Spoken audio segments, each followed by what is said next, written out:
The spark of arrogance. The galaxy's archives will forever record the moment the Xyrex Dominion grew careless. They had clawed across the stars for centuries, enslaving weaker species, burning worlds to ash and mocking every plea for mercy. When they reached the frontier colony of Halcyon Prime, an isolated human outpost with a population barely 50,000, they did not hesitate. They descended with fleets of black iron warships, weapons glowing like suns, confident that this small human settlement would kneel. Instead, the colonists resisted. Farmers with railguns, engineers with mining lasers, children who fought with whatever they could find. The defense lasted only hours before the Dominion's battleships unleashed orbital fire. Cities evaporated. Oceans boiled.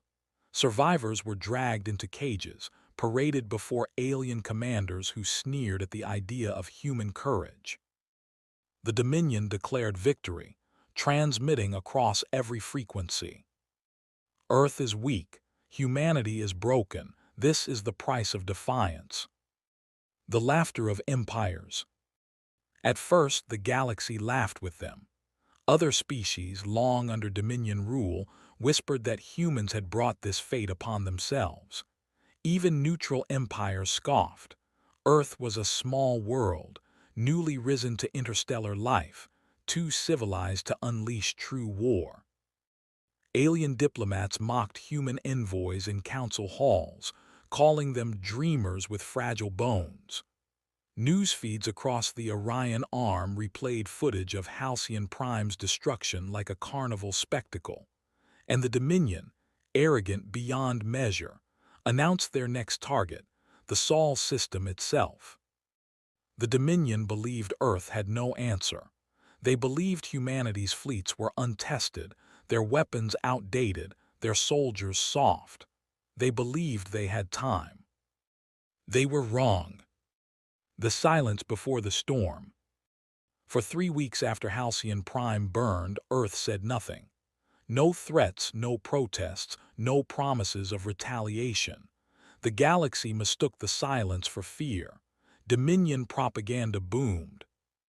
The humans will beg for peace. They will kneel before true power. But Earth's silence was not fear.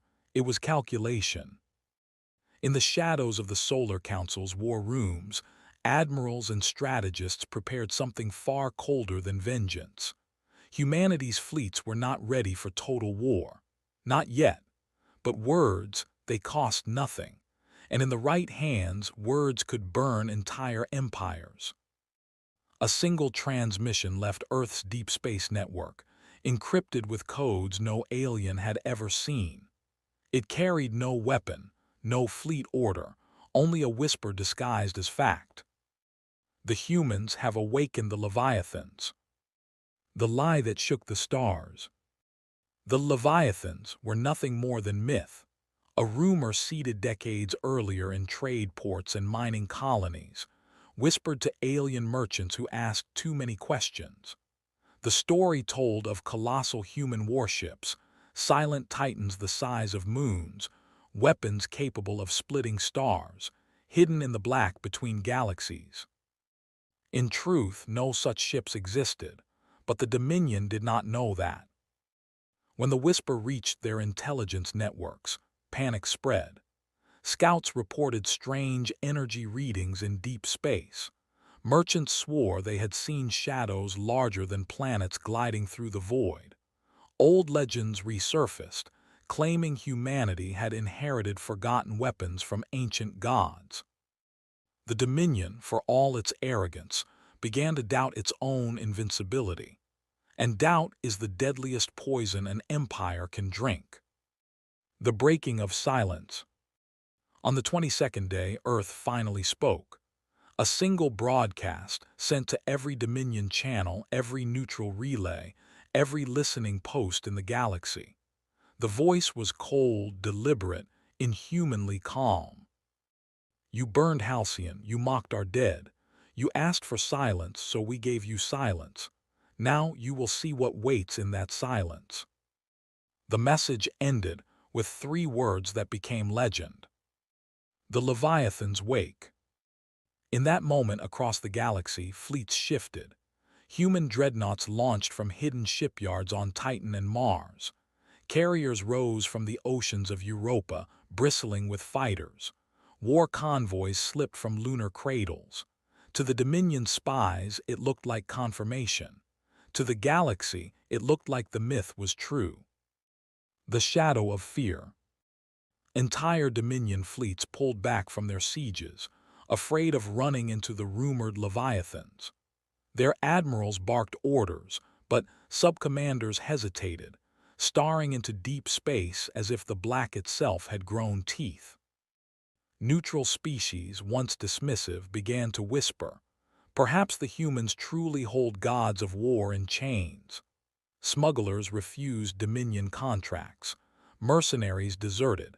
The Empire's foundation cracked, not from human guns, but from a lie sharp enough to cut belief itself. The response unleashed. Then came Earth's true retaliation.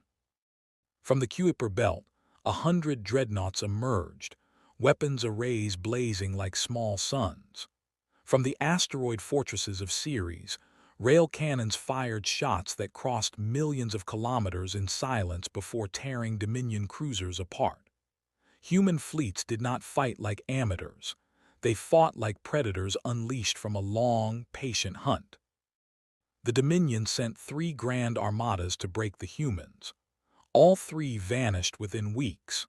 Survivors spoke of Leviathan shadows tearing their fleets apart, never realizing they were merely clever deployments of human carriers, drones, and false signal beacons. Every skirmish ended with the same message pulsing across comms. "This is not our fleet. This is not our weapon. This is only the edge of our patience." The galaxy trembles. Entire sectors went dark. Dominion colonies surrendered without a shot fired, terrified of being the next Halcyon, but this time on their side. The Empire tried to broadcast strength, but their soldiers whispered of shadows too large, of human ships that never appeared on scanners until it was too late. For the first time in centuries, the Dominion faced not rebellion, not resistance, but annihilation that they could not measure. They had laughed at humans as dreamers. Now they trembled like children before the dark. Retribution in fire. When Earth finally struck at the Dominion's core worlds, it was not with mythical leviathans, but with fleets ordinary in metal yet extraordinary in strategy. Every lie had done its work. Every rumor had softened the enemy. The first Dominion capital burned in silence. Human warships surrounded the planet, blocking every escape route, then unleashed a storm of precision strikes. Towers crumbled. War factories imploded. Space itself glowed red as orbital foundries were split apart. The Second World surrendered without a fight. Citizens screamed that they had seen the Leviathans in orbit, though only human dreadnoughts hung above them. Fear made them capitulate before a single shot was fired. By the time the Third World fell, the Dominion Senate broadcast a desperate plea. "We yield, spare us from the Leviathans." But humanity had no Leviathans to unleash. Only fleets, soldiers, and a lie sharper than any blade. The death of arrogance. The war ended not with a battle, but with silence. Dominion warlords signed treaties with shaking hands, their empires fractured, their fleets reduced to husks. Across the galaxy, alien civilizations spoke in hushed tones. The humans did not need gods of war. They became gods by making us believe. The name of Halcyon Prime was etched into stone, not as a colony lost, but as the spark that burned an empire. Humanity had taken tragedy and turned it into the most devastating weapon imaginable, fear itself. Aftermath, whispers in the void. Now when alien captains set course through the black, they glance at their scanners, terrified of shadows. When empires speak of war, they pause, remembering the whisper. The Leviathans wake. The truth remains buried. There were no leviathans. There never were. Humanity's greatest weapon was not a warship, a cannon, or a dreadnought. It was a lie spoken at the perfect moment, sharp enough to cut an empire to pieces. And in the aftermath, silence returned. A silence heavier than before, filled with whispers across the stars. Never provoke Earth again. Their patience is vast, but their vengeance is infinite.